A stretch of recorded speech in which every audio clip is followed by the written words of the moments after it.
समस्या में, तकलीफ में, निराशा में, हर परिस्थिति में आप दूसरे को क्या देते हैं? आनंद और शांति। क्यों? क्योंकि आपको सिरजा ही इसलिए गया है। पहली सृष्टि आपके माता पिता के द्वारा। आप पहले बार किसके द्वारा आते हैं? माता पिता के द्वारा। दूसरा बार आपका जन्म होता है किसके द्वारा? वचन के द्वारा। और जब आपका जन्म वचन के द्वारा हो गया तो आप दूसरे को केवल शांति देंगे, आनंद देंगे, श्राप नहीं देंगे, कभी किसी को दुख नहीं देंगे। इसीलिए प्रभु के लोगों को आज लोग क्या सोचते हैं? ये लोगों को मारो तो अच्छा है, ये लोग खुश होते हैं। नो, हम खुश नहीं होते। कौन व्यक्ति मार खा के खुश होगा? हमको भी दर्द होता है, हमको भी तकलीफ होता है, लेकिन परमेश्वर का वचन कहता है मैंने तुम्हारे अंदर आनंद डाला है, इसलिए दुख में भी तुम आनंद होते हो। वाह! मैंने तुम्हारे अंदर आनंद डाला है, इसलिए तुम दुख में भी क्या होते हो? आनंदित होते हो। ये रहस्य दूसरा नहीं जान सकता। ये रहस्य वही जानता है जिसने प्रभु यीशु को अपना उद्धारकर्ता ग्रहण किया है। आमीन, हालेलुया। इसलिए परिस्थिति हमें बार बार दबाता है, इसलिए परिस्थिति हमें बार बार परेशान करता है, लेकिन बाइबल हमें बताती है जैसे जैसे परिस्थिति हमारे विपरीत आती है वैसे वैसे प्रभु यीशु का अनुग्रह हमारे ऊपर आता है और हर एक परिस्थितियों को हम उस अनुग्रह के द्वारा हराते हैं और शांति को स्थापित करते हैं। कई बार बोलते कौन मेरे लिए शांति लाएगा? मैं आपके लिए गुड न्यूज देता हूं, आप ही आपके लिए शांति लाएंगे। आमीन। दूसरा कोई नहीं लाएगा आपके लिए शांति। आपकी शांति आप ही को ही लाना है, क्योंकि शांति का दाता, शांति का राजकुमार तुम्हारे अंदर में राज्य करता है, जिसका नाम प्रभु यीशु मसीह है। कई बार मेरे पास ऐसे प्रश्न आते हैं, बोलते हैं ब्रदर ये परिस्थिति से मैं कैसे बाहर निकलूंगा, कैसे निकलूंगी? मैं उनको बोलता हूं ये परिस्थिति का आंसर आपके पास में है, क्योंकि आपके पास कौन है? प्रभु यीशु मसीह। आज इसलिए आपके हर एक प्रश्न का उत्तर किसके पास है? आपके पास, क्योंकि यीशु मसीह कहां है? आपके अंदर राज्य कर रहा है। और आप जैसे ही उस राजकुमार से बात करना शुरू करते हैं, जैसे ही आपके सृष्टिकर्ता से बात करना शुरू करते हैं, जैसे ही आप अपने परमेश्वर से बात करना शुरू करते हैं, आपके हर एक प्रश्न का उत्तर आप ही के द्वारा मिलना शुरू हो जाता है और वो चमत्कार को आप अपने जीवन में देखना शुरू करते हैं। इसलिए फिर भाई और बहन क्या करते हैं? परमेश्वर के भवन में आकर गवाही देते हैं कि ये मेरे लिए असंभव था, लेकिन मेरे परमेश्वर ने उसे क्या कर दिया? संभव कर दिया। मैं अशांति से मैं भर गया था, लेकिन मेरे परमेश्वर ने मुझे अशांत रहने नहीं दिया, लेकिन मेरे ऊपर में मिरेकल करके, मेरे ऊपर में चमत्कार करके, मेरी जरूरत को पूरा करके परमेश्वर ने मुझे शांति में भर दिया।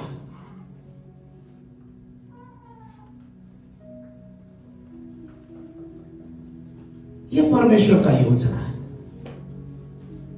बाजू वाले को बोलिए ये आपका योजना नहीं है, ये परमेश्वर का योजना है।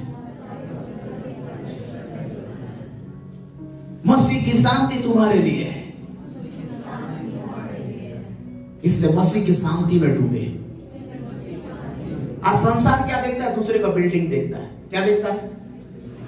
बोलिए मुझे, क्या देखता है? दूसरे का बिल्डिंग, दूसरे का प्रॉपर्टी, दूसरे का पैसा, और उसको क्या मिलता है? आप ही बताओ ना, क्या मिलता है? दुख।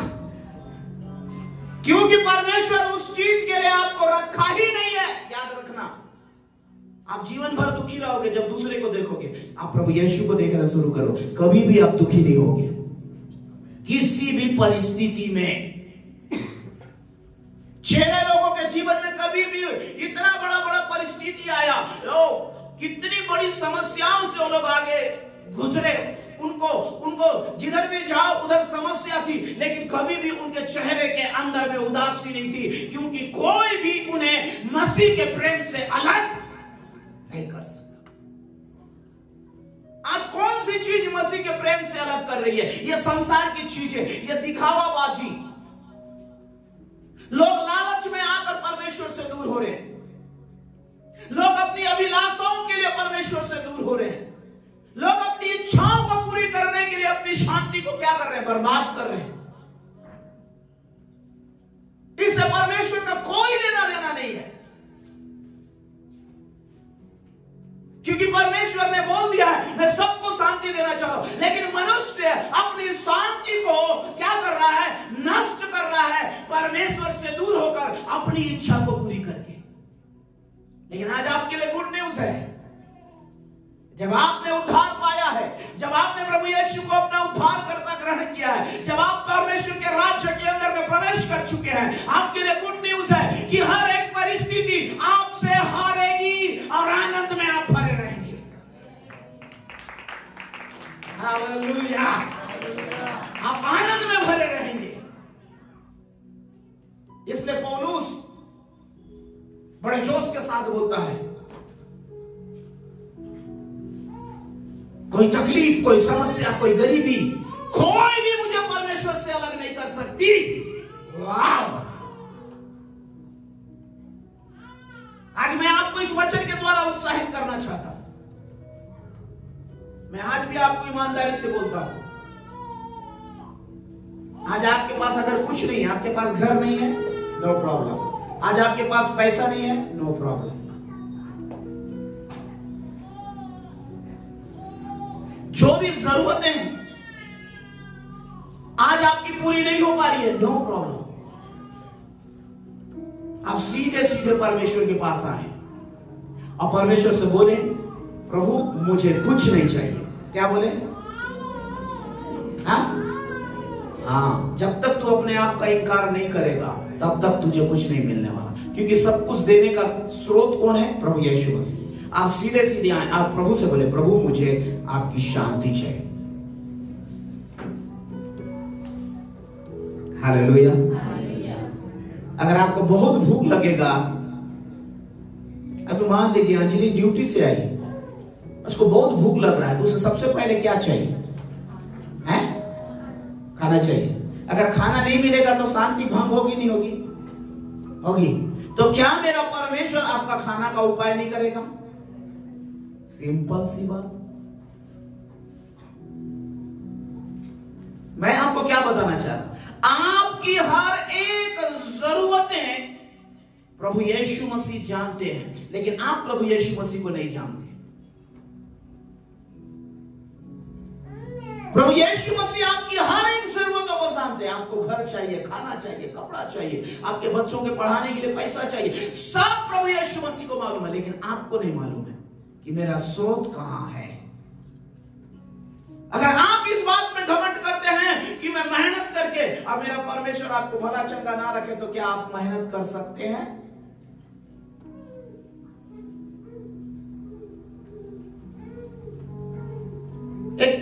एक प्रभु का दास की मृत्यु होगी, बहुत जवान, सडनली अचानक उसकी मृत्यु हो गई। उसने बड़ा बिल्डिंग बनाया, घर बनाया, अच्छा सेवकाई है, अचानक उसकी मृत्यु हो गई।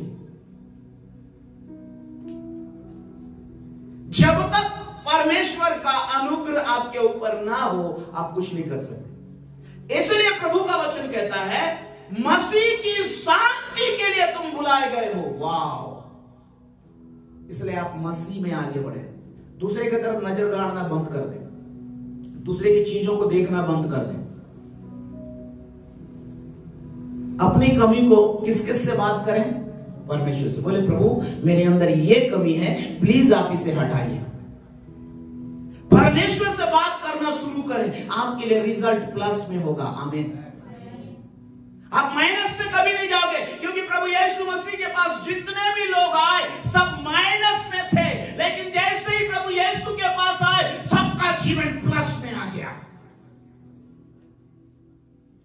समस्या थी, समस्या निपट गई। बीमारी थी, बीमारी निपट गई। गरीबी थी, गरीबी निपट गई। मूर्ख थे, बुद्धिमान बन गए। क्योंकि परमेश्वर